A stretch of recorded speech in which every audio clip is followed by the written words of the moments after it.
Hello class 8, welcome back. और आज हम पढ़ने जा रहे हैं मटेरियल्स इन डेली लाइफ, जो जनरली आपके एसचान बुक में चैप्टर इस नाम से है, ठीक है। और आपके अलग बुक्स स्कूल में अलग अलग लगते हैं, तो उस स्कूल में हो सकती है जनरली सिंथेटिक फाइबर या फाइबर एंड फैब्रिक्स, इसके फॉर्म में आते हैं फाइबर एंड फैब्रिक्स, ठीक है। इसके नाम से सेम चैप्टर आता है, लेकिन चैप्टर में कंफ्यूजन नहीं होना है। मटेरियल्स इन डेली लाइफ, तो ज़्यादा बेहतर है कि हम इसको बोले synthetic fibre fibres and fabrics chapter के नाम से जाने तो ज़्यादा बेस्ट है। फाइबर्स नेचुरल फाइबर्स भी होते हैं, सिंथेटिक फाइबर्स भी होते हैं, ठीक है। सबसे पहले हम जानते हैं मटेरियल्स क्या होता है। मैटर को ही मटेरियल्स बोलते हैं। सबसे पहला चीज matter is called materials, anything that have some mass, occupy space and have some volume is called matter, and matter is also called materials, and we use different types of materials in our daily life. तो क्या वो सिर्फ fibres पे ही depend है क्या materials in daily life? नहीं ना, हम बहुत सारे चीज यूज करते हैं, ठीक है। तो यहाँ मटेरियल्स इन डेली लाइफ नहीं बोलेंगे। यहाँ जनरली जो इस चैप्टर में हमको पढ़ना है, फाइबर्स पढ़ना है जो कि नेचुरल सिंथेटिक जो है, प्लास्टिक द पॉलीमर्स पढ़ना है, ठीक है। प्लास्टिक क्या है? पॉलीमर से ही बनते हैं, ठीक है। और फाइबर्स भी क्या है? ये भी एक पॉलीमर्स ही है ना, ये भी पॉलीमर से ही बनते हैं, ठीक है। Synthetic fibre, their property and uses. फिर हमको सिंथेटिक फाइबर को डिटेल्स में जानना है। फैब्रिक अराउंड अस, और हम जो फैब्रिक्स यूज करते हैं अपने डेली लाइफ में, ठीक है। तो यहाँ मटेरियल्स इन डेली लाइफ आने का मतलब हो गया, देख लो यहाँ बहुत सारे ड्रेसेस के पिक्चर दिए हुए हैं, ठीक है। तो यहाँ मटेरियल्स इन डेली लाइफ करने का मतलब हो गया कि जो हमारे पहनावा है उसके बारे में बात होगा कि ये किस फैब्रिक्स का बना है, जींस किस फैब्रिक्स का बना है, फ्रॉक्स किस फैब्रिक्स का बना है, सूट साड़ीज ये किसके चीज़ के बन होते हैं, ठीक है। तो सबसे पहला हम जानेंगे कि फाइबर्स क्या होता है, ठीक है। फाइबर्स का हिंदी शब्द है रेशा। रेशा जिसको आप धागा भी कर सकते हो, थ्रेड भी कर सकते हो, ठीक है। और ये जो फाइबर्स है ना, ये हमें अपने अर्थ पे जनरली दो तरीके हैं जो हम जिससे हम इसे पाते हैं। पहला क्या है, ठीक है, तो नेचुरली तरीका जिसको हम नेचुरली पाते हैं, जो फाइबर्स हमको नेचुरली अवेलेबल है हमारे अर्थ में, ठीक है, या हमारे अर्थ में, तो हम वहाँ से उनको एक्सट्रैक्ट करते हैं, तो वो फिर भी हम उनको नेचुरल फाइबर्स कहेंगे। हालांकि एक्सट्रैक्ट तो करना ही पड़ता है, लेकिन वो नेचुरल फाइबर्स के श्रेणी में आ जाएंगे। अब एक है सिंथेटिक फाइबर्स, ठीक है। तो नेचुरल फाइबर्स जनरली है क्या कि जो फाइबर्स हम प्लांट्स एनिमल्स से एक्सट्रैक्ट करते हो उनको हम कहेंगे नेचुरल फाइबर्स, ठीक है। और जो फाइबर्स को हम सिंथेसाइज करते हैं, यानी कृत्रिम यानी मानव निर्मित जिसको कह सकते हैं, जो इंसान खुद से डेवलप करता है केमिकल रिएक्शन के through, various chemical reaction and chemical process के थ्रू, ठीक है, तो हम उसे क्या कहेंगे? सिंथेटिक फाइबर्स कहेंगे। आई बात समझ? तो सिंथेटिक वर्ड जो है वो सिंथेसाइज से निकला है, और दोनों का मतलब लगभग सेम ही होता है। सिंथेसाइज मतलब कि कुछ खुद से बनाने वाला है ना, खुद से, यानी मैंने खुद किया है, सिंथेसाइज किया है, उसको भी कहते हैं कुछ ऐसा सामान जो बनाया गया हो, ठीक है। और सिंथेटिक मतलब भी क्या है? कृत्रिम, बस, यानी दोनों का मीनिंग सिमिलर, दोनों क्या करता है? सिमिलर मीनिंग कन्वे करता है, ठीक है। तो और हाँ, ये चीज़ को भी बता दूँ, ये चैप्टर जो है बहुत सारे बच्चे इसे भागते हैं। क्लास 6 में भी मैंने आज देखा है कि 6 में भी है, 7 में भी, 8 में भी, उतना याद नहीं रहता मुझे, लेकिन जनरली ये चैप्टर बच्चों को समझ में नहीं आता है, वो इससे भागते हैं। क्यों? फर्क सबसे बड़ा चीज़ क्यों भागते हैं, मैं उसका एक रीज़न बताता हूँ कि बच्चे को पता ही नहीं होता है कि फाइबर्स क्या है, सिंथेटिक ये है ना, रेयन, नाइलॉन, है ना, ये सब सुन के तो अजीब टाइप लगता है। देखो, अजीब लगने वाली कुछ बात नहीं है। इस चैप्टर्स में प्रैक्टिकली बहुत चीज़ जानना जरूरी है। जब तक आप इन चीज़ों को प्रैक्टिकली नहीं जानोगे, जो भी टॉपिक्स हम उसमें पढ़ेंगे उनको प्रैक्टिकली नहीं बताएंगे कि हाँ ये वो चीज़ होता है, तब तक आपका जो वो क्या कन्फ्यूजन बना रहेगा, और इसी वजह से ये बच्चे इसे कम पसंद करते हैं, ठीक है। लेकिन वास्तविकता में कह दूँ, अगर किसी को इंडस्ट्रियलिस्ट बनना है और किसी को टेक्सटाइल इंडस्ट्री में जाना है, टेक्सटाइल बोले तो the industry related with fabrics, clothes, है ना, तो उसको ये चैप्टर काफ़ी इंपॉर्टेंट है। तो ये जिनको लगता है कि नहीं, उनको कपड़े का शौक ज़्यादा है, कपड़े हम लोग तरह तरह के कपड़े पहनना पसंद करते हैं, जिनका इच्छा होता है कि हमें कोई भी कपड़ा छूओ मुझे पता चल जाए कि कौन सा कपड़ा है, तो उनके लिए खास करके ये चैप्टर काफ़ी इंपॉर्टेंट है। बात समझ में? तो बिना डिस्कशन करते हुए अब हम क्लास को आगे बढ़ते हैं। हल्का फुल्का मैंने समझा ही दिया है। अब आपके बुक के तरफ मैंने क्या दिया, फर्स्ट में दिया हुआ है क्या, मटेरियल प्लास्टिक। ठीक है, हम इस चैप्टर में क्या पढ़ेंगे, फाइबर्स ऑफ प्लास्टिक के बारे में पढ़ेंगे। पहला है फाइबर्स, जिसका मैंने बता दिया है कि रेशा होता है, और नेचुरल फाइबर्स मैंने बता ही दिया है कि वैसे फाइबर्स है ना, these are the fibres which we extract mainly from plant and animals. अब एनिमल्स से फाइबर कैसे एक्सट्रैक्ट करते हो, तो देखो हम लोग शीप का ऊल को शेव करते हैं, ठीक है, तो वो ऊल हम यूज क्या करते हैं, वो ऊल हम अपने क्या कर सकते हैं, वार्म क्लॉथेस बनाने में यूज करते हैं, यार्न बनाते हैं उससे, ऊल निकालते हैं उससे, ठीक है। तो वो कहाँ से मिलता है, हमें शिप से ही मिलता है, यानी भेड़ों से। और एक रैबिट भी होता है जिनको कहते हैं, क्लास 6 में मैंने देखा है, ठीक है, एक रैबिट भी है, उसके भी फर को यूज किया जाता है बिल्कुल इसी तरीके से। फिर प्लांट्स में बात करूँ तो तुम्हारा ये प्लांट्स है, क्या कहते हैं, जूट प्लांट है ना। तो जूट प्लांट को क्या करते हैं, जूट का हम लोग जनरली स्टेम जो होता है उस स्टेम को ड्राई करते हैं, ठीक है, और फिर उससे हम एक्सट्रैक्ट करते हैं किस चीज़ को, तो अपने फाइबर्स को, जो जूट का फाइबर्स होता है, ठीक है, और फिर उसका यूज डिफरेंट चीज़ में करते हैं, ठीक है। तो और एनिमल्स में कैसे हैं, तो सिल्क वर्म का नाम सुने होंगे, किसी ने कोई लोग सोचते वर्म मतलब जानते हैं, लेकिन सिल्क वर्म में कंफ्यूज हो जाते हैं कि ऐसा कोई कीड़ा थोड़ी ना होगा जो कि सिल्क देता होगा, सिल्क का फाइबर देता होगा, लेकिन ऐसा नहीं है। सिल्क वर्म वाकई में एक ऐसा वर्म है जिसका क्या कर सकते हैं, लार्ज स्केल पे हम लोग क्या करते हैं, उसको कर सकते हैं, उसका एक फार्मिंग करते हैं, हम लोग कर सकते हैं कि फार्मिंग कर रहे हैं। जनरली उसके लिए टर्म्स में मेरे दिमाग से उतर रहा है, ठीक है,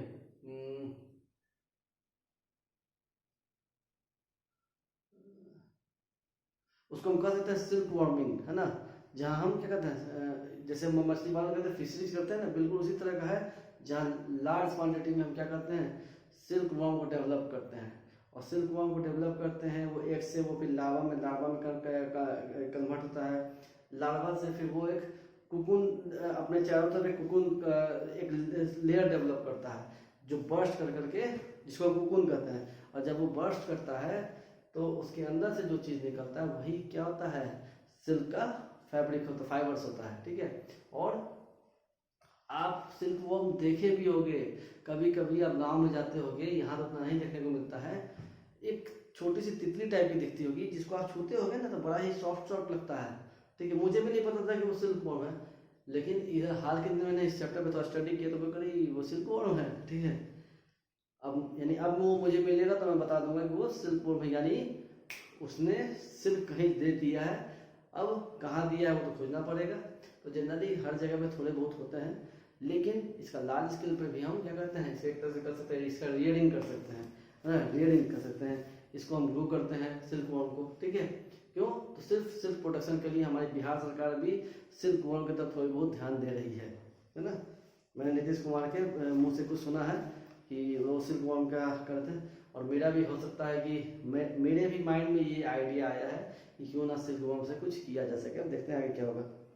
तो देखो, natural fibres come from natural source like plant and animals, cotton, linen, hemp, jute, flax, rhea, ये generally linen, hemp, jute, flax, rhea, ये सब एक लगभग एक ही तरह की चीज, इनका हिंदी में नाम एक ही आता है, ठीक है। Coir and other common from plants and others common from plants, यानी ये जो मैंने अभी नाम लिया है ये वो नेचुरल फाइबर्स है जो क्या प्लांट से में मिलते हैं, ठीक है। Wool and silk are the common fibres from animals, जैसा मैंने बताया अभी, ठीक है। Synthetic fibres are man made fibre, बताया कि कृत्रिम है, भाई मानव निर्मित है, तो क्या है, synthetic fibres are man made fibre है, ठीक है।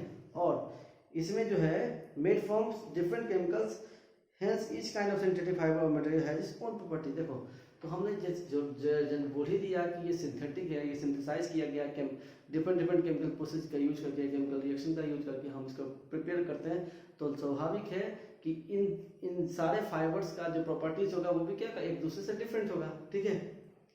अब the synthetic material is known as plastic, और सिंथेटिक मटेरियल को हम क्या कहते हैं, प्लास्टिक भी बोलते हैं। Synthetic fibres are more in length and not long lasting, synthetic fibres क्या होता है, लेंथ में ज़्यादा होता है और काफ़ी लॉन्ग लास्ट करता है। तो मैं और भी रोचक किस्सा से सुनाऊंगा तुम लोग को। The only limitation with synthetic fibres is that they are poor absorbent of moisture. याद है पॉलिस्टर हम लोग यूज करते हैं ना, ठीक है, पॉलिस्टर का नहीं, पॉलिस्टर है और इसमें गर्मी ज़्यादा लगेगा। क्यों? क्योंकि हमारे शरीर का जो मॉइस्चर होता है वो एब्जॉर्ब नहीं कर पाता है। वही कॉटन यूज करो तो देखो गर्मी के दिन लोग कॉटन पहनते हैं ना, क्यों? क्योंकि कॉटन क्या है, गुड एब्जॉर्बेंट है मॉइस्चर का, और कॉटन एक नेचुरल फाइबर है। लेकिन जनरली हमारा देखो स्ट्रॉन्ग तो काफ़ी होता है पॉलिस्टर, देखो तुम उसके कपड़े को फाड़ के देखो जल्दी नहीं फटेगा, ठीक है, क्यों? क्योंकि उसका फाइबर्स काफ़ी स्ट्रॉन्ग होता है, ठीक है। और बात रही जब इसकी कि यानी कह सकते हैं सहूलियत के हिसाब से कि हम किसको इजली, हमारा शरीर किसको इजली अडॉप्ट करता है या हमारा शरीर जनरली क्या चाहता है, ठीक है। तो भाई पॉलिस्टर तो नहीं चाहेगा, गर्मी के दिन में तो खास करके इस समय भी पहनोगे तो हालत ख़राब हो जाएगा, ठीक है, फोड़े पड़ जाएंगे शरीर में। तो ये कहा क्या कहा क्यों नहीं पहन सकते भाई? तो रीज़न यही है कि ये गुड ऑब्जर्वेंट मास्टर का नहीं है। अगर होता तो हम मजे से इसको पहन रहे होते गर्मी के दिनों में भी। लेकिन जनरली ठंड के दिन में क्या होता है, हम सिंथेटिक फाइबर्स के कपड़े ज़्यादा पहनते हैं। हाँ, डिपेंड करता है सिचुएशन के अकॉर्डिंग कि सिंथेटिक फाइबर्स कैसे। तो सिंथेटिक फाइबर्स का सबसे बड़ा चीज़ क्या है ना, वो शाइनी होता है, ठीक है, काफ़ी शाइनी होता है। और पार्टी वियर जो भी ड्रेसेज है वो सिंथेटिक फाइबर से ही जनरली क्रिएट हम करते हैं, ठीक है। अब देखो प्लास्टिक की बात कर रहे हैं। Plasticity is the property of material which can be mould to any shape and the material itself is called plastic, ठीक है। कह रहा है कि प्लास्टिसिटी क्या है, तो plasticity is the property of material which can be moulded to any shape and the material itself is called plastic, ठीक है। जनरली प्लास्टिसिटी अभी आप लोगों को पढ़ना भी नहीं है। प्लास्टिसिटी आपके 11th-12th में स्ट्रेंथ ऑफ मटेरियल टॉपिक जो आता है, या कह सकते हैं आप मैकेनिक्स का पोर्शन आप कह लो, 11th-12th में पढ़ना हो तो 11th में ही पढ़ना है। और इंजीनियरिंग में ये स्ट्रेंथ ऑफ मटेरियल में पढ़ना है, ठीक है। तो प्लास्टिसिटी क्या होता है? प्लास्टिसिटी वह प्रॉपर्टी है जिसके कारण हम किसी भी चीज़ को जिसमें प्लास्टिसिटी होता है उसको हम किसी भी शेप में क्या कर सकते हैं, मोल्ड, मतलब किसी भी शेप में उसको हम कन्वर्ट कर सकते हैं अपने अकॉर्डिंग, ठीक है। हाँ, और जो जो और वो सारे बॉडी, वो सारे थिंग्स जो जो उसमें प्लास्टिसिटी होते हैं उनको हम क्या कहते हैं, प्लास्टिक्स कहते हैं। जैसे आप एक बात देखो, प्लास्टिक कभी खींचे हो, है ना, रबड़ खींचते हो तो क्या होता है, रबड़ के पास ही प्लास्टिसिटी है, लेकिन शुरुआत में नहीं, जब हम काफ़ी खींच देते हैं तब उसके अंदर प्लास्टिसिटी रीजन आ जाता है, ठीक है। लेकिन जनरली अगर थोड़ा छोटा जो कैरी बैग वाला प्लास्टिक होता है उसको खींचो, देखना को थोड़ा सा क्या होगा, स्ट्रेच होने के बाद वापस अपनी जगह पे नहीं जाता है, यानी उसका शेप डिफॉर्म हो जाता है। तो इसलिए हम लोग क्या कहते हैं, उसको प्लास्टिक कहते हैं। आई बात समझे? और कोई भी चीज़ है जिसको तुम मार दो और वो वापस नहीं आए तो इसका मतलब कि उसमें भी प्लास्टिसिटी है, ठीक है। तो प्लास्टिसिटी स्ट्रेंथ डिपेंड करता है ना। प्लास्टिसिटी हर थिंग्स का, हर ऑब्जेक्ट का एक अपना एक प्लास्टिक रीजन होता है, ठीक है। किसी का काफ़ी कम होता है, यानी कोई जल्दी प्लास्टिसिटी शो करता है, कोई लेट शो करता है, यानी पॉलीथीन जल्दी शो करता है प्लास्टिसिटी, ठीक है। और जैसे ग्लास है तो ग्लास में तुम दबा दोगे क्या, नहीं ना, पता भी नहीं चलेगा, ठीक है। लेकिन वही एक हथौड़ी लेके मार दो, एक हैमर उसके ऊपर, तो वो डिफॉर्म हो जाएगा, यानी प्लास्टिसिटी कहीं ना कहीं उसमें भी था। क्यों? एक बार जो चिपका फिर वो वापस अपने उस ओरिजिनल शेप में नहीं आता है। आता है क्या? नहीं आता है, ठीक है। तो hot wax, wait clay and soft metals, जैसे मैंने सीट एंड वायर्स देख लो लिखा हुआ है। हॉट वैक्स, वेट क्ले यानी गीला मिट्टी कह सकते हो, सॉफ्ट मेटल्स जैसे मेटल्स के चंद्रे वगैरह होते हैं, और wires are natural materials which show plasticity. ये वो नेचुरल मटेरियल्स हैं जो प्लास्टिसिटी को शो करते हैं। देखते हो वायर को राउंड राउंड घुमा दिया, ठीक है, क्यों भाई? तो अगर उसमें प्लास्टिसिटी नहीं होता तो फिर वो अपने आप क्या होता है, तो फिर उसमें इलास्टिसिटी होता ज़्यादा, तो इलास्टिसिटी होने का तो आप कितना ही मोड़ते हुए वापस वो सीधा हो जाता है। लेकिन प्लास्टिसिटी ही है कि हम जैसा उसको शेप देते हैं वायर को वो वैसा हो जाता है, ठीक है। These materials can be molded to any desired shape, ठीक है। और इन मटेरियल्स को हम किसी भी डिजायर शेप यानी अपने इच्छा अनुसार शेप दे सकते हैं। हाँ, वैसा थोड़ी ना है कि अब कोई बहुत बड़ा मेटल ऑब्जेक्ट है हाथ से कर देंगे, नहीं। हाँ, एपरेटस यूज करना पड़ेगा, लेकिन हम अपने मन मुताबिक उसको उसके बॉडी को शेप साइज को चेंज कर सकते हैं, ठीक है। They remain in the given shape till they moulded to another shape, ठीक है। और वो तब तक अपने उस शेप में रहेंगे जब तक फर्दर फिर आप उस शेप पे कोई फोर्स लगा करके आप उसको किसी और शेप में कन्वर्ट करना ना चाहो। If you don't describe wax, clay or metal as plastic, term plastic is being used only for synthetic plastics। ठीक है, अगर आप वैक्स, क्ले और मेटल एज प्लास्टिक्स का बात और मेटल्स का प्लास्टिक्स का बात नहीं करते हैं, यानी अभी हमने पढ़ा ना कि नेचुरल कुछ हैं चीज़ें जो क्या है जिनमें प्लास्टिसिटी जो होता है, तो बोला इन चीज़ों को छोड़ दें तो हम कह सकते हैं कि प्लास्टिक जो चीज़ है वो ओनली किसके लिए यूज किया जा सकता है, तो सिंथेटिक प्लास्टिक के लिए। आई बात समझ में। अब हम बात करते हैं मोनोमर्स एंड पॉलीमर्स। ठीक है, पॉलीमर्स होता है क्या है, ठीक है, पॉलीमर्स भी क्या होता है, एक लार्ज मॉलिक्यूल्स है जनरली। ठीक है, पॉलीमर्स भी क्या है, लार्ज मॉलिक्यूल्स है जो छोटे छोटे स्मॉल मॉलिक्यूल्स से मिल के बना होता है, और उनको हम क्या बोलते हैं, उन्हीं को हम मोनोमर्स बोलते हैं। बात समझे। तो देखते हैं आपकी बुक में क्या लिखा है। All substance are made of molecules. ठीक है, a substance having a single molecular structure forming its particle is called monomer. ठीक है, कह रहा है एक सब्सटेंस जिसका एक सिंगल मॉलिक्यूलर स्ट्रक्चर है फॉर्मिंग इट्स पार्टिकल, ठीक है, जो forming its particle is called monomer. एक minute, having a single molecular structure forming its particle। देखो कह रहा है कि एक सब्सटेंस जिसका सिंगल मॉलिक्यूलर स्ट्रक्चर है ना, और वो अपने पार्टिकल्स को फॉर्म करता है, उसको हम क्या कहते हैं, हम उसको कहते हैं मोनोमर, यानी सिंगल मॉलिक्यूल। अब मॉलिक्यूल मतलब ये नहीं कि अब जिस बच्चे को मॉलिक्यूल नहीं पता है तो वो तो उनको समझ में नहीं आना है मॉलिक्यूल क्या होता है। ठीक है, ऑक्सीजन O2 भी क्या है, ऑक्सीजन मॉलिक्यूल है। क्यों, क्योंकि वो 2 एटम ऑक्सीजन से बना हुआ है। H2O भी क्या है, मॉलिक्यूल है। अब कहोगे सर कैसे, ठीक है, 2 हाइड्रोजन का एटम है, 1 ऑक्सीजन का एटम है, लेकिन जब दोनों कंबाइन हुआ ना तो वो क्या करता है, 1 मॉलिक्यूल ऑफ वाटर फॉर्म करता है। ठीक है, तो वैसे ही मोनोमर्स क्या है, जैसे जैसे अब जैसे देखो वो ऑक्सीजन मिला, ऑक्सीजन और हाइड्रोजन मिलकर क्या बना है, H2O जो एक मॉलिक्यूल हो गया है ना, वैसे ही मोनोमर भी क्या होते हैं, कह सकते हैं, जस्ट समझो कि वो ऑक्सीजन का मॉलिक्यूल है या हाइड्रोजन का मॉलिक्यूल है H2। ठीक है, लेकिन H2 फिर O से मिलकर क्या बना, एक लार्ज मॉलिक्यूल बना दिया। ठीक है, पहले वो H2 छा जाता है, छोटा मॉलिक्यूल कर सकते हैं, लेकिन जब वो ऑक्सीजन के रिलेशन में कंबाइन होता है और H2 बनाता है तो क्या वो H2 से छोटा हो जाएगा मॉलिक्यूल, नहीं ना, वो क्या करेगा, वो उससे एक बड़ा मॉलिक्यूल तैयार करेगा जिसको हम क्या कहेंगे, H2O कहेंगे। तो वैसे ही हमारा मोनोमर्स क्या है, वही चीज़ है, ये भी एक स्मॉल मॉलिक्यूल्स है जो अपने आप में क्या है, अपने आप के अंदर पार्टिकल्स कंसिस्ट किए हुए कुछ। ठीक है, और जिसको जोड़ जोड़ करके हम क्या करते हैं, जिसका इंटरलिंक जो है, लार्ज नंबर ऑफ मोनोमर्स जो है इंटरलिंक करके क्या बनाते हैं, या कनेक्शन करके क्या बनाते हैं, एक पॉलीमर्स को फॉर्म करते हैं। जैसे एग्जाम्पल दो, एग्जाम्पल इज ग्लूकोज। ग्लूकोज का फॉर्मूला पता है, C6H12O6। ठीक है, each molecule of glucose exists independently as single molecules। ठीक है, अब हर ग्लूकोज C6H12O6 कहने का मतलब क्या हो गया कि 1 मॉलिक्यूल ऑफ ग्लूकोज, जैसा मैंने अभी वाटर के केस में बताया था कि H2O का मतलब 1 मॉलिक्यूल ऑफ वाटर, वैसे ही C6H12O6 कहने का मतलब क्या हो गया, 1 मॉलिक्यूल ऑफ ग्लूकोज। ठीक है, is certain substance molecules get linked up chemically to form is molecule of glucose exist independently as single molecule. ठीक है, और ग्लूकोज बहुत 10-6 ये भी हो सकता है ना, 10-6, जैसे देखो C6H12O6, इसको हम बोलेंगे 1 मॉलिक्यूल ऑफ ग्लूकोज, इसको 10C6H12O6, इसको क्या बोल सकते हैं कि 10 मॉलिक्यूल ऑफ ग्लूकोज बोल सकते हैं।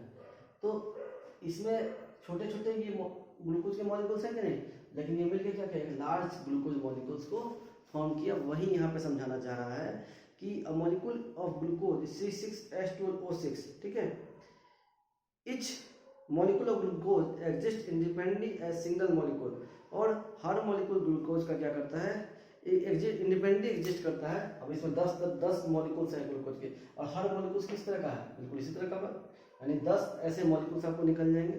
तो क्या करता है, वो इंडिपेंडेंटली एग्जिस्ट करता है, जिसमें एक एक मॉलिक्यूल इंडिपेंडेंटली एग्जिस्ट कर रहा होता है। ठीक है, जिनको, और वही अब इसमें से अगर हम एक C6H12O6 निकाल दिए तो ये इंडिपेंडेंटली एग्जिस्ट कर रहा है हर एक मॉलिक्यूल, तो हर तो ऐसे कितने आएंगे, 10 आएंगे ना। तो 10 के 10 क्या करना है, मोनोमर है, अपने में एक मोनोमर है। और मोनोमर में क्या होता है कि स्मॉल मॉलिक्यूल्स होता है, ठीक है। यानी इससे छोटा मॉलिक्यूल्स फिर आप ग्लूकोज का नहीं बना सकते हैं। बात समझे। अब यहाँ पे कहोगे सर ये 1 कैसे, यहाँ पर 10 लिखा था, हम बोले 10 मॉलिक्यूल, यहाँ पे कुछ नहीं है, इसका मतलब क्या है 1 को शो नहीं करते हैं। लेकिन ये फॉर्मूला याद रखो, किसी भी कंपाउंड का फॉर्मूला ही, जो किसी भी कंपाउंड का जो सबसे सिंपल फॉर्मूला होता है, जहाँ आप 1, जहाँ पे उसका जो मॉलिक्यूल्स का संख्या वो 1 हो, यानी आगे कुछ ना हो, यानी 1 है, तो वो क्या आता है, उसका स्मॉलेस्ट मॉलिक्यूल फॉर्म होता है। लेकिन ये क्या है, स्मॉलेस्ट मॉलिक्यूल को फॉर्म नहीं है ग्लूकोज का, ये 10 मॉलिक्यूल ऑफ ग्लूकोज है। आई बात समझ में, ठीक। In certain substance molecules get linked up chemically to form a large molecule, generally a chain of molecules, ठीक है। अब कह रहा है कि इन मॉलिक्यूल इन सर्टेन सब्सटेंस, ठीक है, कुछ सब्सटेंस में क्या करता है, मॉलिक्यूल्स क्या करता है, आपस में लिंक्ड अप हो जाते हैं। जैसे मैंने बोला था कि इंटरकनेक्शन होता है उसमें, तो केमिकली वो लिंक्ड अप हो जाते हैं और एक चेन का फॉर्म करते हैं। जैसे मान लो, जस्ट लाइक मान लो ये ऐसे 3 4 5 6 8 9 10, ये क्या किया, एक चेन टाइप का सिस्टम क्रिएट कर दिया, और इसी को हम क्या कहेंगे, पॉलीमर कहेंगे। वही बोलेगा यहाँ पे, ठीक है। To form large number molecule, generally chain molecule, this large molecule is called a polymer, and the chemical process forming a chain or a group of molecule is called polymerisation, ठीक है। और वह प्रोसेस जिसके through small monomers आपस में interlink होकर के chemical process के थ्रू पॉलीमर को फॉर्म करते हैं, उन प्रोसेस को हम क्या करते हैं, पॉलीमराइजेशन कहते हैं। पॉलीमराइजेशन यानी the process by which small monomers या स्मॉल मॉलिक्यूल्स, ठीक है, या the process by which small monomer units get interlinked with each other by chemical process, ठीक है। then that chemical process is called then that all chemical process be from the beginning is called polymerization। यानी कहने का मतलब क्या हुआ कि जब छोटे छोटे मोनोमर यूनिट्स आपस में इंटरकनेक्ट होते हैं कुछ केमिकल प्रोसेस के द्वारा, तो उन सारे प्रोसेस को हम क्या करते हैं, इन प्रोसेस को हम क्या कहेंगे, इन्हीं प्रोसेस को हम पॉलीमराइजेशन कहेंगे। यानी उनका आपस में कनेक्शन होना और कनेक्ट करके एक लार्ज चेन को फॉर्म कर देना, ये टोटली एक केमिकल प्रोसेस के थ्रू होता है, और इस केमिकल प्रोसेस को हम क्या कहते हैं, पॉलीमराइजेशन कहते हैं। आई बात समझ में, ठीक है। आपका नेचुरल पॉलीमर्स, ठीक है। Starch, cellulose and proteins are natural polymers. ये सब क्या है, सेलुलोज, ये सब क्या है, नेचुरल पॉलीमर्स है। पॉलीमर तो कह सकते हो तुम, जब फैब्रिक देखोगे, कोई कपड़ा लेने जाते हो दुकान में, कपड़ा लेने जाते हो तो देखते हो थान दिखाता है कपड़े का, जब पैंट वगैरह सिलवाने जाओगे तो गौर से देखोगे ना, तो उसमें कुछ बूंदा बूंदा टाइप रहता है, बूंदा बूंदा बूंदा बूंदा बूंदा बूंदा, ठीक है। जब तुम उसको बूंदे बूंदे की चीज़ को अगर मान लो कोई तुमको हाईली मैग्नीफाइड ऑब्जेक्ट से मिले, तो बूंदा बूंदा तुमको कुछ इस तरह से दिखेगा कि सब अलग अलग है ना, सब इस तरह से कनेक्टेड है ऐसे, और एक चेन को फॉर्म कर रहा है, ठीक है, एक चेन को फॉर्म करता है। यही क्या है, ये तुम्हारा पॉलीमर है, ठीक है।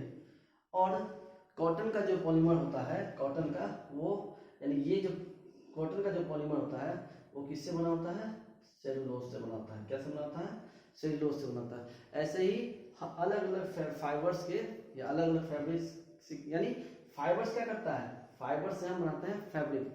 जब बहुत सारे फाइबर्स जो हैं आपस में इंटरलिंक हो जाते हैं तो वो क्या बनाता है, फैब्रिक को फॉर्म करते हैं, ठीक है। और उनके फाइबर्स, जैसे यहाँ पे जो है बात कर रहे हैं कि जो नेचुरल पॉलीमर में, तो कॉटन के फाइबर्स क्या होते हैं, किन से बनाते हैं, तो सेलुलोज से बनाते हैं, ठीक है। अब देखो, starch, cellulose and proteins are natural polymers. Molecules of starch polymerise form glucose. Molecules of starch को हम पॉलीमराइज करते हैं, यानी स्टार्च के मॉलिक्यूल्स को हम केमिकल प्रोसेस के थ्रू पॉलीमराइज करते हैं, ठीक है। और यानी स्टार्च के जो मॉलिक्यूल्स हैं उनको हम पॉलीमराइज करते हैं फ्रॉम ग्लूकोज, ठीक है। C6H10O5, ठीक है। N is the number of molecules lying in कह रहा है कुछ। हालांकि मैं इस चैप्टर पे एक और भी वीडियो बनाऊंगा बेहतरीन तरीके से, मे भी उसमें हम स्लाइड्स का यूज करूंगा, ठीक है। समय नहीं रहता है, नहीं तो इसमें भी करता, क्योंकि ये चैप्टर ये है बेसिक्स से समझाने वाला, एकदम उम्मीद है कि अभी तक समझ में आ रहा होगा, आगे भी आएगा। अब कह रहा है starch, cellulose and proteins are natural polymer, ठीक है। A polymer of starch polymerised from a molecule of starch polymerised from glucose is C6H10O5 का ब्रैकेट N। कह रहा है एक स्टार्च का जो मॉलिक्यूल है ना, जो ग्लूकोज से पॉलीमराइज हो रहा है, जो ग्लूकोज से पॉलीमराइज हो रहा है, ठीक है। यानी एक स्टार्च का जो मॉलिक्यूल है, किसका मॉलिक्यूल है, स्टार्च का मॉलिक्यूल का बात कर रहा है, जो किससे पॉलीमराइज हो रहा है, ठीक है, तो ग्लूकोज से पॉलीमराइज हो रहा है। यानी ग्लूकोज क्या होता है, C6H12O6 होता है ना, तो उस C6H12O6 का हम क्या करते हैं, केमिकल प्रोसेस के थ्रू हम उसको पॉलीमराइज करते हैं, ठीक है, और तब हमको क्या करता है, एक स्टार्च का मॉलिक्यूल मिलता है, जिसको जो क्या होता है, इसके फॉर्म में होता है C6H10O5, C6H10O5 का होल N, ठीक है, जहाँ N क्या है, तो N is the number of molecules lying in a chain forming a polymer, ठीक है।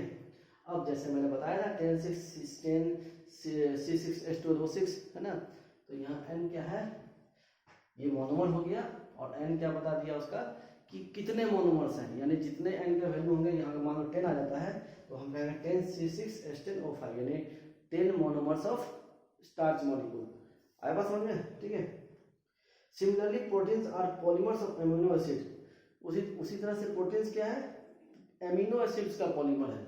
किसका पॉलीमर है, तो एमिनो एसिड्स का। Simplest amino acid is glycine and its molecule is C। अब ये किसका है, तो देख लो, ये है तुमको मॉलिक्यूल ऑफ स्टार्च, जो किससे बना है, पॉलीमराइज किया गया है फ्रॉम ग्लूकोज से, है ना। It is polymerise from glucose का फॉर्मूला जानते हैं C6H12O6। देखो चेंजिंग है, ये नहीं कि सेम कर देना, इसमें ऑक्सीजन में 5 एटम है, यहाँ कितना है, यहाँ कितना 6 एटम है, तो इससे पॉलीमराइज किया गया, और इसका जो स्टार्च मॉलिक्यूल का जो फॉर्मूला होगा, है ना, यानी एक मॉलिक्यूल का जो कॉम्बिनेशन है, उस एक मॉलिक्यूल में स्टार्च के 6 कार्बन एटम होंगे, 10 हाइड्रोजन एटम होंगे, 5 ऑक्सीजन एटम होंगे, ठीक है। लेकिन ये बना कैसे, तो ग्लूकोज के मॉलिक्यूल से, ठीक है। ग्लूकोज के मॉलिक्यूल को हम पॉलीमराइज किए, यानी उसमें केमिकल प्रोसेस यूज किए। पॉलीमराइजेशन पता ही है, जो केमिकल प्रोसेस यूज करके हम क्या करते हैं, किसी भी चीज़ को, है ना, किसी चीज़ को क्या करते हैं, उसका पॉलीमर बनाते हैं, ठीक है, तो हम उसको क्या करते हैं, पॉलीमराइजेशन करते हैं, यानी स्मॉल मॉलिक्यूल्स का यूज कर करके, है ना, हम उससे एक लॉन्ग चेन क्रिएट करते हैं, तो वो बाय केमिकल प्रोसेस तो उसको पॉलीमराइजेशन करते हैं। तो हमने क्या किया, इसको क्या किया, इस ग्लूकोज के मॉलिक्यूल्स रहे होंगे, उन ग्लूकोज के मॉलिक्यूल्स को हम पॉलीमराइज किए केमिकल प्रोसेस से, तो देख लो एक ऑक्सीजन एटम गायब हो गया by the help of chemical process, इसीलिए तो पॉलीमराइजेशन हो गया ना।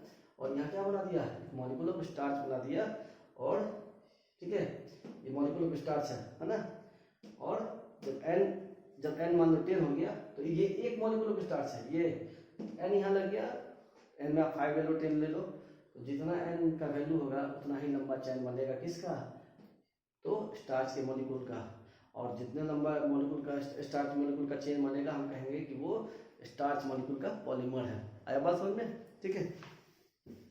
वैसे बोला कि प्रोटीन्स किसका है, तो proteins are polymers of amino acids. Simplest amino acid is glycine, ठीक है, and its molecule is simplest amino acid, formula से याद कर लेना, इज ग्लाइकिन, ये मुझे भी नहीं याद था अभी, ठीक है। और इसका मॉलिक्यूल होता है एंड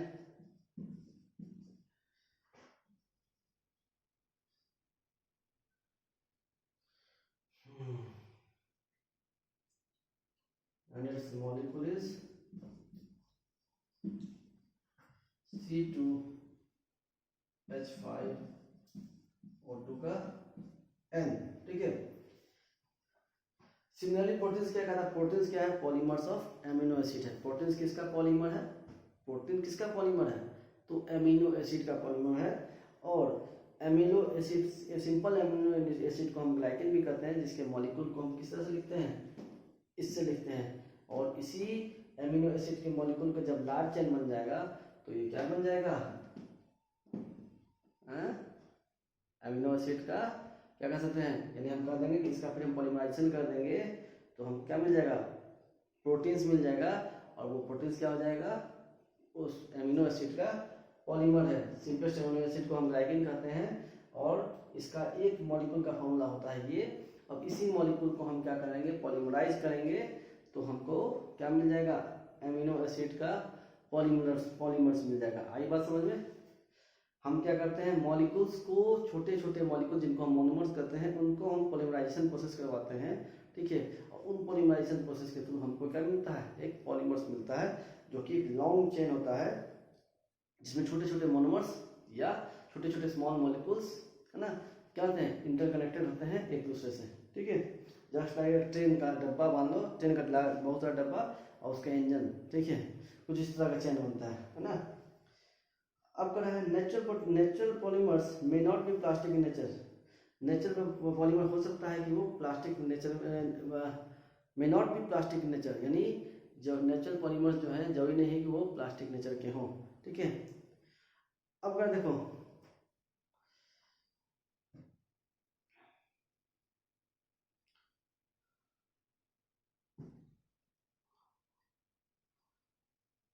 अब देखो सेलुलोज का भी यही फॉर्मूला आता है, सेलुलोज का भी फॉर्मूला क्या होता है, यही होता है, ठीक है, C6H10O5, ठीक है।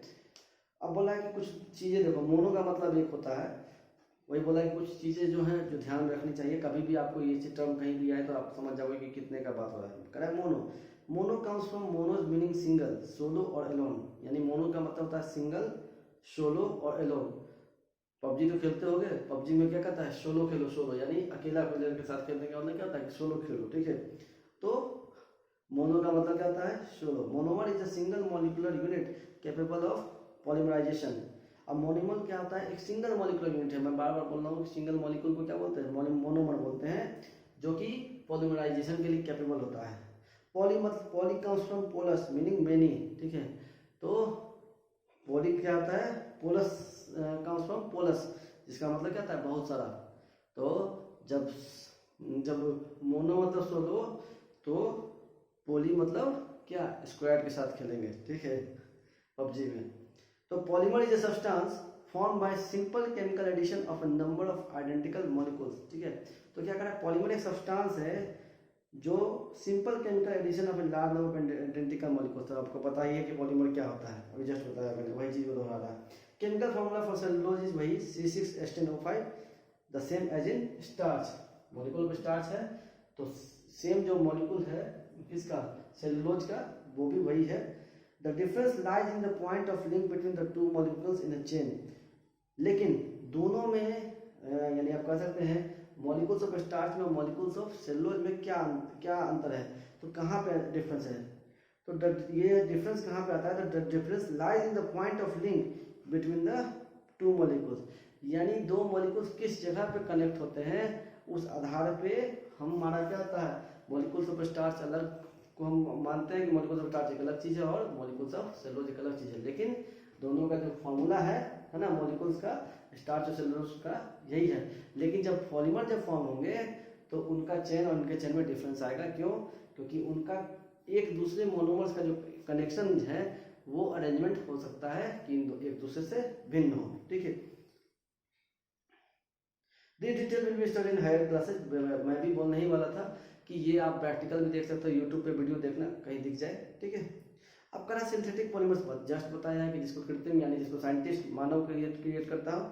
तो scientist evolve a mechanism to polymerise the monomers of certain substance like rubber, silicon, rosin, ठीक है। यानी वैज्ञानिकों ने क्या किया, एक तरीका निकाल दिया कि हम कुछ सब्सटेंस के मोनोमर्स को क्या कर सकते हैं, पॉलीमराइज कर सकते हैं, जैसे कि रबर के, सिलिकॉन के, रोशिन के, ठीक है। एंड पेट्रोलियम प्रोडक्ट्स, और पेट्रोलियम प्रोडक्ट्स के भी, जैसे कि ethane, propane, benzene, toluene, styrene, Easter and other. यानी हम इंसानों ने क्या किया है, एक मैकेनिज्म डेवलप किया है, एक तरीका ईजाद किया है जिससे हम कुछ सब्सटेंस का, ठीक है, अपने तरीके से उसको हम क्या कर सकते हैं, पॉलीमराइज कर सकते हैं। और उसको उनका मैं नाम ले भी लिया, फिर से ले रहा हूँ। एग्जाम्पल में है rubber, silicon, rosin, petroleum products such as ethane, propane, benzene, toluene, ठीक है, स्टाइलिन, स्टर, अनदर। इथेन पता है जिसमें 2 कार्बन एटम होते हैं, ठीक है। इथेन क्या है, अल्केन है। प्रोपेन भी अल्केन है, प्रोपेन में 3 कार्बन एटम होता है। बेंजीन में 6 कार्बन एटम होते हैं, ठीक है। और बाकी आप देख लोगे, स्टर भी पर सारा कुछ मैं पढ़ाया भी हुआ हूँ कुछ कुछ 7 में। तो all these are the raw material for synthetic plastic, ठीक है। और ये क्या होते हैं, सिंथेटिक प्लास्टिक के लिए ये रॉ मटेरियल्स हैं, यानी सिंथेटिक पॉलीमर्स के लिए ये रॉ मटेरियल हैं, ठीक है। फॉर एग्जांपल इथिलीन जिसको भी बोलते हैं।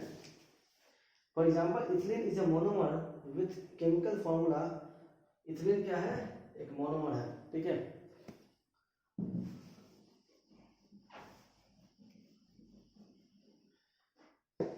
इथिलीन क्या है, एक मोनोमर है, सोचो, यानी उसका फॉर्मूला ये है CH2 और जिसको हम सिंपली बोलते हैं C2H4 जी। ये इथिलीन, ये नहीं लेंगे, अल्केन, तो ये अल्कीन है। अल्कीन में क्या होता है, डबल बॉन्ड यूज होता है। अल्केन में सिंगल बॉन्ड यूज होता है, अल्कीन में डबल बॉन्ड यूज होता है, अल्काइन में, ठीक है। और मैंने क्या पढ़ रहा हूँ, इथाइलिन, इथिलीन जिसको भी बोलते हैं, इथाइलिन भी बोलते हैं। तो EN जिसमें लगे वो डबल बॉन्ड होता है, जिसमें EN लगे उसमें सिंगल बॉन्ड होता है, जिसमें YN लगे वो ट्रिपल बॉन्ड में होता है, यानी बॉन्डिंग होता है। वो बॉन्डिंग आगे पढ़ोगे कुछ, फिलहाल इतना ही समझ लो। कह रहा है कि इथिलीन जो है एक मोनोमर है जिसका फॉर्मूला ये होता है CH2 या फिर ये बोल दो, दोनों में से कोई भी बोल दो। ये दोनों एक ही चीज है, बस लिखने का तरीका अलग अलग है ना। यानी डबल बॉन्ड दिखाना है तो इस तरह से लिखेंगे, और सिंपल उसको केमिकल फॉर्मूला देना है, ठीक है, तो हम ये लिख सकते हैं। ये हो गया स्ट्रक्चर फॉर्मूला कर सकता है। इसको और हम जोड़ के दिखाएं तो देखो ये H हो जाएगा, ये ऊपर H हो जाएगा, डबल बॉन्ड CH और ये H आए बस में। और ये भी इसको भी अगर इसका स्ट्रक्चर फॉर्मूला कहेगा दिखाने के लिए तो भी यही बनेगा H H H H। तो स्ट्रक्चर फॉर्मूला दोनों का सेम है, बस लिखने का तरीका क्या है, ये अलग है ना। यानी ये स्ट्रक्चर फॉर्मूला होगा कि ये भी हो गया, लेकिन ये केमिकल फॉर्मूला कर सकते हैं उसका, ठीक है। अब कर रहा है ड्यूरिंग पॉलीमराइजेशन द बॉन्डिंग, यानी बॉन्ड के बारे में बोला। ये सब बॉन्ड है, ये डबल बॉन्ड है, देख लो, एक दो लाइन दिया वाला इक्वल टू के साइड वो डबल बॉन्ड है, और ये सिंगल बॉन्ड है। तो कह रहा है कि during polymerisation the bonding changes to form a long chain of molecule as follows. अब कह रहा है जब हम इसका पॉलीमराइज करते हैं ना, इथिलीन का, यानी इथिलीन पे अब हम क्या करते हैं, ये तो इथिलीन है, ये तो इस फॉर्म में था, लेकिन जब हम पॉलीमराइजेशन करेंगे तो इसका डबल बॉन्ड टूट जाएगा। क्यों, किस वजह से, तो क्योंकि हम पॉलीमराइजेशन प्रोसेस कर रहे हैं, तो कुछ ना कुछ केमिकल प्रोसेस लगेगा, जिस केमिकल प्रोसेस की वजह से क्या होगा, इसका बॉन्ड टूट जाएगा और ये सिंगल बॉन्ड में कुछ इस तरह से कन्वर्ट हो जाएगा, dot dot dot CH2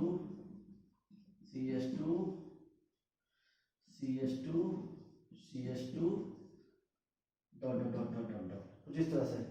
this polymer is polythene, और ये पॉलीथिलीन ये क्या कहें, दिस पॉलीमर इज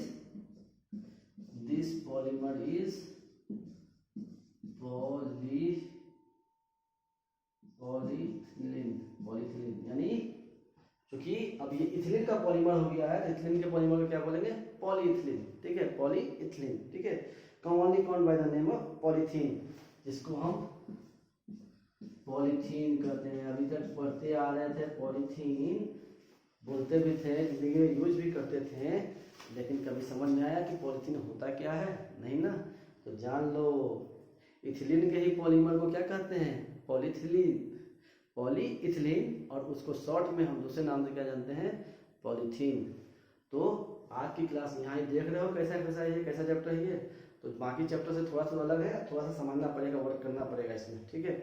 जहाँ भी प्रॉब्लम में समझ में नहीं है, एकदम जल्दी से पूछो, एक एक चीज बताएंगे हम। और हाँ, जहाँ तक पढ़ाया हुआ है उसका नोट्स खुद से भी कर लोगे, और हमको व्हाट्सएप पे वो उसका फोटो भेजोगे, ठीक है। साथ में जो मैं अभी क्वेश्चन दे रहा हूँ वो क्वेश्चन भी करके तुम लोग अपने फेयर कॉपी में, चाहे किसी का भी बुक हो, चाहे कोचिंग का जो बुक है, उसमें उस क्वेश्चन का लिख करके, उसके आंसर को लिख करके मुझे भेजोगे, और जो प्रॉब्लम होगा वो पूछोगे। तब तक के लिए बाय, अगले दिन मिलते हैं अगले क्लास में। हो सके 2-3 दिन मैं बिजी भी रहूँ, मैं तो बाहर जा रहा हूँ, ठीक है। तो 2-3 दिन हो सके क्लास में ना ले पाऊँ, लेकिन जैसे भी आऊँगा अब मैं क्लास लूँगा और कोशिश करूँगा जहाँ जा भी रहा हूँ वहाँ से भी कुछ ना कुछ क्लास ले लूँ, ठीक है। तो लेकिन कल क्लास होगा, कल मैं क्लास लूँगा ही लूँगा। तो तब तक के लिए bye, have a good day, stay safe, stay at home.